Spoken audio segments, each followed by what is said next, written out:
मैं बड़े होकर डॉक्टर बनना चाहती हूँ, जैसे इंडस हॉस्पिटल के डॉक्टर्स ने मेरी अम्मी को ठीक कर दिया, मैं भी और लोगों का इलाज कर सकूँ। ज़िंदगी में कभी कभी इंसान के साथ हादसा हो जाते हैं, लेकिन इसका मतलब नहीं कि हमें अपनी लाइफ पर फुल स्टॉप लगा दें। बिल्कुल नहीं। अब जो हो गया सो हो गया।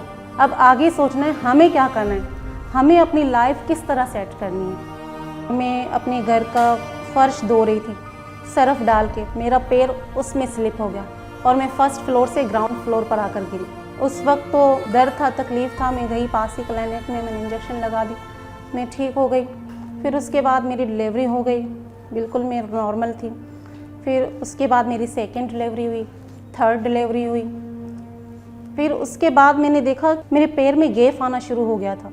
जब शुरू में मैंने डॉक्टर को देखा, उन्होंने कहा फ्रैक्चर है, गर्म पट्टी बांध दी। गर्म पट्टी बांधने के बाद वो वर्म और तेज़ी से फूलता गया। फिर मैंने हमारे करीबी लियारी हॉस्पिटल में वहाँ मैंने एक्सरे करवाए, तो वहाँ से पता चला कि आपके टांग में मतलब बहुत ज़ख्म गहरा हो गया, उसके इन्फेक्शन बहुत ज़्यादा बढ़ गए हैं, तो ये लेग आपकी जाएगी।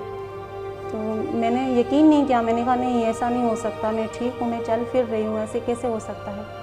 फिर मैं बहुत से हॉस्पिटल गई, उन्होंने भी यही कहा। बड़े बड़े डॉक्टरों ने मेरे एक्सरे करवाए, स्क्रीन पे लगा के मुझे समझाया अब ये टांग आपकी बचेगी नहीं, या तो फिर आपकी जान जाएगी, इससे बेहतर है कि आप कटवा लें। ये मेरी बेगम का असल में टांग का मसला हो गया, फिर इसकी टांग कटवानी पड़ गई।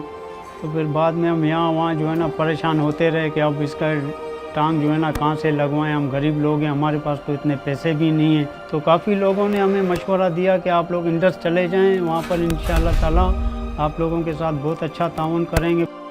जब से इंडस हॉस्पिटल में आई, उन्होंने मुझे एक बात मुझे कही, वो अब तक मेरे जहन में है कि you lost your leg but you save your life. आपने अपनी टांग गंवा के अपनी जान बचाई है। ये मत सोचें कि मेरी टांग ज़ाया हो गई, ये सोचें कि आप जीत चुकी हैं। उनकी असेसमेंट में हमने ये ऑब्ज़र्व किया कि उनकी हिप डिसआर्टिकुलेशन एम्पुटेशन हो चुकी है, जिसके बाद हमने उनकी कास्टिंग फॉरवर्ड की। कास्टिंग लेने के बाद हमने उनका अप्लाइंस जो है वो बनाया विदिन 10 डेज़, और उसके बाद पेशेंट की हमने ट्रेनिंग स्टार्ट कर दी विद दैट आर्टिफिशियल लिम्ब। जब मैंने फ़र्स्ट टाइम देखी लेग तो मैं कंफ्यूज हो गई कि ये इतनी भारी चीज़ मैं कैसे उठाऊंगी और कैसे चलूंगी, क्योंकि मेरा मसला था हिप का था ना, तो हिप वाले पेशेंट बहुत मुश्किल से जब सरवाइव करते हैं कि इतना इजीली नहीं लेते हैं। लेकिन इनका हौसला और इनकी हिम्मत ने मुझे भी हिम्मत दी और मैं भी आगे बढ़ी। ये जैसा मुझे करते रहे, मैं उनको फॉलो करती गई और आज यहाँ तक आ गई हूँ। न्यू पेशेंट के लिए कोप अप करना और वापस से रिहैबिलिटेट करना, उनको हैबिचुअल लाइफ में इंट्रोड्यूस करवाना काफ़ी टाइम गेनिंग प्रोसेस होता है। और हमारा फोकस ये होता है कि पेशेंट कम से कम ये फील करे कि वो जो है वो एक एम्प्यूटी पेशेंट है, एंड उसकी जो डिसेबिलिटी है वो इतनी ज़्यादा शो ऑफ ना हो।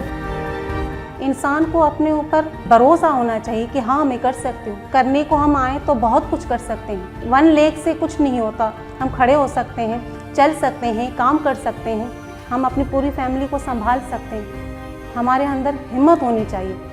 लोग चांद पर खड़े हो सकते हैं, तो क्या हम अपने 2 पैरों पर नहीं खड़े हो सकते?